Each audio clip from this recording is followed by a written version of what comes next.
Hey everyone, welcome back to the channel. If you are holding Ethereum or even just watching from the sidelines, you need to hear this right now. BlackRock, the world's largest asset manager with trillions under management, just dropped a massive update.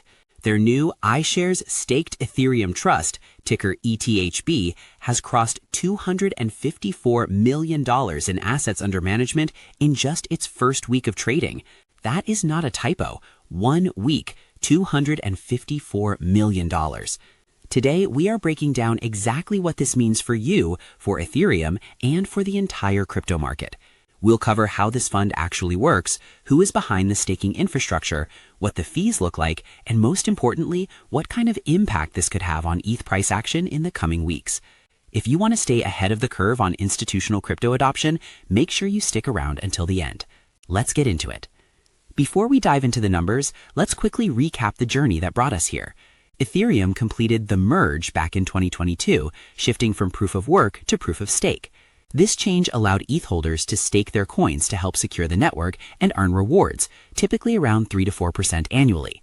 But for the average investor, staking was not exactly user-friendly. You needed technical knowledge, had to run a validator node, and faced risks like slashing if something went wrong. It was complex and not accessible to everyone. Then came the spot Ethereum ETFs. BlackRock launched their iShares Ethereum Trust, ETA, in July 2024. It was a huge success, bringing billions in institutional capital. But those spot ETFs only tracked the price of Ethereum. They did not pass on any staking yield to investors. So BlackRock asked a simple question. What if we could combine the accessibility of an ETF with the yield-generating power of staking? That is exactly what ETHB is designed to do. It is not just a spot ETF. It is a staked Ethereum ETF, built from the ground up to capture and distribute staking rewards to shareholders. And the market response has been... Let's get into the specifics, because the details matter. ETHB launched on NASDAQ on March 12, 2026. From day one, it was structured differently than other Ethereum products. BlackRock committed over $100 million in seed capital through its affiliate, BlackRock Financial Management. Within the first week, total assets under management reached $254 million, with approximately $146 million coming from new investor inflows. On its first day of trading, ETHB saw about $15.5 million in volume. James Seyffart, a leading ETF analyst at Bloomberg, called that very, very solid for a day one ETF launch. Now, how does the staking actually work inside the fund?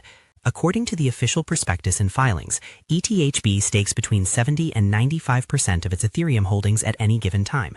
The staking rewards generated are distributed monthly to shareholders, with 82% of those rewards passed on to investors. The remaining 18% covers costs for the trust, custodians, and staking providers. Who is handling the infrastructure? Coinbase is the custodian, holding the underlying ETH. The actual staking operations are managed by institutional-grade providers, including Figment, Galaxy Blockchain Infrastructure, and Attestant. These are not random validators. These are established, compliant, institutional players. What about fees? The sponsor fee is 0.25% per year. But here is the kicker. For the first year, on the first $2.5 billion in assets, that fee is reduced to just 0.12%. BlackRock is effectively offering a discount to early adopters to encourage inflows. It is also worth noting that ETHB was built specifically for staking from launch. This is different from products like Grayscale's Ethereum Trust or the Rex Osprey Ethereum Staking ETF, which added staking features after their initial launch. ETHB was yield-focused from day one. And the market is noticing. Wenny Kai, COO at Tin Futures, commented recently that the launch of BlackRock's Staked Ethereum Trust has helped reverse a roughly $4 billion outflow cycle in spot ETH products. In simple terms, BlackRock's entry has shifted sentiment from cautious to constructive. Now let's take a step back and look at this objectively. What are the potential upsides, and what should we be watching out for? On the positive side, first, this accelerates institutional adoption. BlackRock is a name that traditional finance trusts. When they launch a product like this, it opens the door for pension funds, family offices, and registered investment advisors who were previously hesitant to engage directly with crypto staking. Second, it makes yield accessible. Retail investors can now gain exposure to Ethereum staking rewards through their regular brokerage accounts without dealing with validators, keys, or slashing risk. That is a massive usability upgrade. Third, it strengthens the Ethereum network. More staked ETH means more economic security for the protocol. That is good for decentralization and long-term resilience. Fourth, it creates competitive pressure. Other issuers will now need to innovate and improve their own staking products. That benefits everyone in the ecosystem. But we also need to consider the other side. One concern is centralization. If a large portion of staked ETH ends up controlled by a small group of institutional validators like Coinbase, Figment, and Galaxy, does that challenge Ethereum's decentralization ethos? Community will need to keep an eye on this. Another point is risk disclosure. Staking is not risk-free. If a validator misbehaves, a portion of the staked ETH can be slashed or penalized.